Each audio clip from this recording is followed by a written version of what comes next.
Well!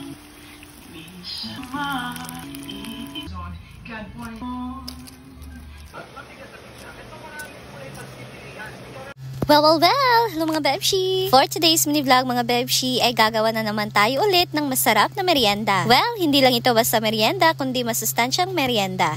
Ang gagawin natin ngayon na recipe ay crispy fried okra. Hello dyan sa mga mahilig talaga nitong okra. Huwag puro blanch lang ang gawin natin na isawsaw lang sa suka. Gawin na din natin itong crispy fried okra. At sa iba dyan na hindi talaga mahilig kumain itong okra, well, baka ito na yung time mga Bebshi. Sigurado talaga akong magugustuhan ninyo ito. Kaya naman ay simulan na natin. Bago natin hiwain itong okra mga Bebshi, ay hugasan lang muna natin ito. Pagkatapos naman, ay ikat lang natin ang kanyang pinakaulo na part. So, ganyan lang siya mga Bebshi. Depende na sa inyo mga Bebshi kung gaano kadami ang gusto nyong lutuin dito. Napakadali lang din lutuin ang recipe na ito. Sunod naman natin gagawin dito mga Bebshi, ay hatiin lang natin itong okra. Bali, ikat lang natin yan ng paganyan. Naku, perfect din talaga ito para sa mga batang hindi kumakain ng gulay. Kahit noon mga Bebshi, ay hindi talaga ako kumakain din ng okra. Sa lahat ng gulay ba naman, ay ito talagang pinaka-hate ko. Dahilan nga kung bakit hindi talaga ako kumakain itong okra noon dahil akala ko na makati siya sa bibig. Dahil alam nyo naman mga Bebshi, diba? Kung titingnan nyo talaga itong okra ay parang may balahibo. Pero sinubukan kong kainin itong okra mga Bebshi, yung naka-blanch lang tapos isawsaw sa suka. Ay naku, doon ko talaga na-confirm na masarap pala talaga itong okra. Kaya naman sa mga hindi talaga kumakain, well, itry nyo kaya itong ating recipe ngayon. Saktong tapos ko na nga din itong nahiwa. Sunod naman ay gagawa tayo dito ng ating butter mixture. Dito sa ating bowl, maglagay lang tayo ng 1/2 cup ng cornstarch, 1/2 cup ng all-purpose flour, tapos ay 1/2 cup din ng breading mix. Lagyan din natin ito ng kalahating chicken cubes. Tapos maglagay tayo dito ng malamig na tubig. Hinay-hinay lang muna ang paglagay ng malamig na tubig mga Bebshi dahil meron tayong kukunin dito na consistency nitong ating butter. Magdagdag lang tayo dito ng tubig pa konti-konti hanggang sa makuha na natin itong ating consistency ng ating butter mixture. Dapat hindi siya masyadong malabnaw at sakto lang talaga yung thickness niya para makot dito sa ating okra. Nasa 1/2 cup ang nagamit kong tubig dito mga Bebshi. Pero kung masyado pa naman siyang dry, pwede yung dagdagan lang ng tubig. Tapos ay halu-haluin lang natin hanggang sa wala na nga din tayo ditong makitang buo-buo. Pagka ganito na nga din ang kanyang consistency ay insakto na ito mga Bebshi. Sunod naman ay i-prepare na natin itong ating kawali. So painitin lang muna natin and then lagyan na natin ito ng mantika. Habang pinainit pa natin ng mantika, ilagay na natin itong ating hiniwa na okra dito sa ating butter mixture. Ikot lang natin ito isa-isa mga Bebshi and then pagkatapos ng mainit na itong ating mantika, ilagay na natin itong okra. Low to medium setting lang ang apoy natin dito. Hintayin lang natin na magkulay brown na nga din tsaka na natin baliktarin. Kung hindi nyo pa nasubukan ang ganitong luto ng okra, well, gayahin nyo na din ito mga Bebshi. Panigurado talagang magugustuhan ninyo ito, lalo na din ng mga bata. Pwede pala natin gawin ito sa okra. Masarap na merienda and then pwede nga din natin itong ulamin. Insaktong nagkulay brown na nga din ito mga Bebshi and then pwede na natin itong hanguin. For me lang ha, masasabi nga din naman natin na healthy siya dahil vegetable itong okra. Pero aside din dyan dahil nakaprito siya sa oil, unhealthy din siya. Pero kung conservative naman kayo sa health nyo tapos gusto nyo talagang kumain ng ganito, well gamitin nyo na lang yung oil. Pwedeng olive oil or vegetable oil. So nasa sa inyo na yan mga Bebshi. Pero kung meron naman kayo dyang air fryer, well pwede din naman na gamitin nyo yan para i-fry itong ating okra. So ayan mga Bebshi, diba? Napakadali lang talaga nitong gawin at hindi pa magastos na merienda. Kaya naman kung curious talaga kayo sa lasa nito, well gawin nyo na din ito mga Bebshi. Naku, kung meron naman kayo dyang tinanim na okra, ay pitasin nyo na yan mga Bebshi at gawin nyo na din ang ganitong recipe. Take note lang, para talaga crispy itong ating butter na kinote sa okra, ay dapat ilagay natin na tubig dito ay malamig na tubig and then pwede din na tubig na may ice. Para crispy talaga ang pang-coat natin na butter. Ayan na mga Bebshi, you can serve and enjoy our easy recipe nitong crispy fried okra. Suka lang ang ating sausawan dito at solve na itong ating merienda.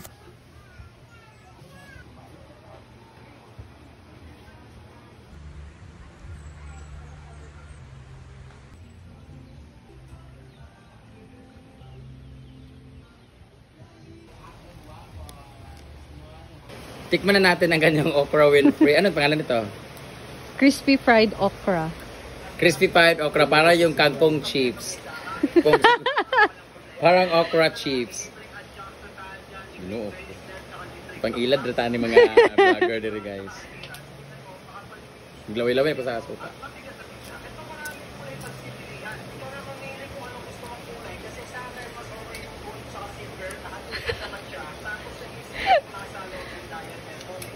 Para sa pin... Hindi ko ma-explain. Para sa ano, toron okra. Toron? Parang toron na okra. Lamig ka siya guys. Pero parang nagkaon ka sa hotel. Naglaway-laway ha. Dalog kayo. Pero lamig siya. Kuha pa ko isa. Kami kayo siya. Crunchy. Crunchy. Okra fried. Fried okra. Ano to? Sa ngalan? Ito ba yung gingalan? Okra Winfrey. Oh, okra Winfrey. Ito po, okra Winfrey niya. Thank you, Dam. Kami. Pang-ulam na pang merienda. Yes. Pero bawal to sa mga ano. Hindi ka on sa okra. Di ka kagukra. Kalaway-laway.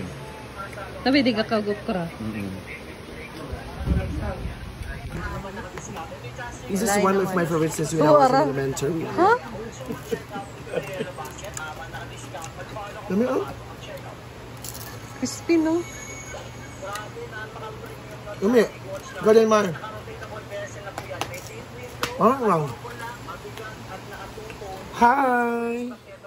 This is my first time tumikim ng luto ni Amore.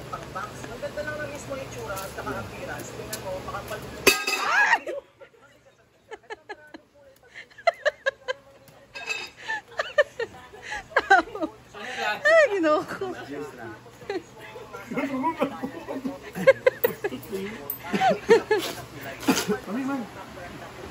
Brittany.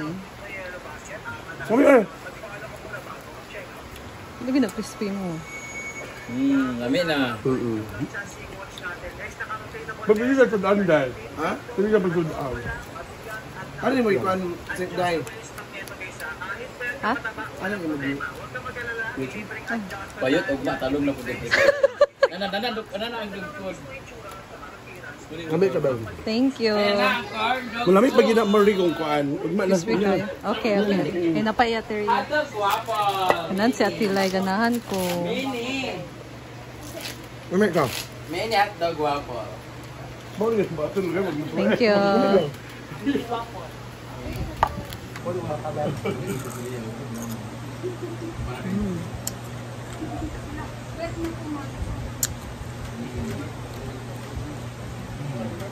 Hello. Mamaya. Magkaroon. Dulat ta. Sarap. Inalala ko dire.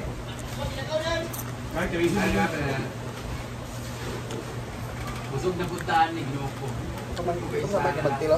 Ayaw ko na hotdog na ginamit. Ano mo right? I love it. Ngayon yung halang sunod kayo kalang black pepper. Black pepper o cheese. Ala ba? Ala. Matapang tuso lang.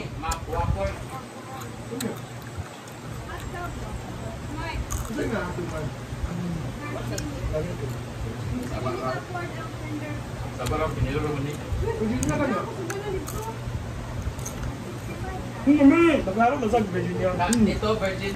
Fried. Oh, Diba? crispy fried okra. Try nyo nga. Sausaw nyo sa sausaw. Wala siya cheese.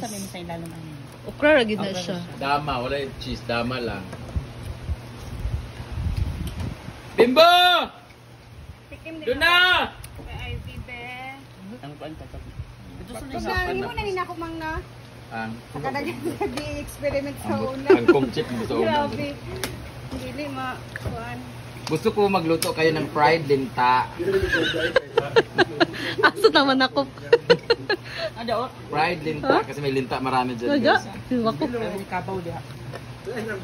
Ako. Fried kuhol. Pwede. Marami sa palayan. Di ba na makapit?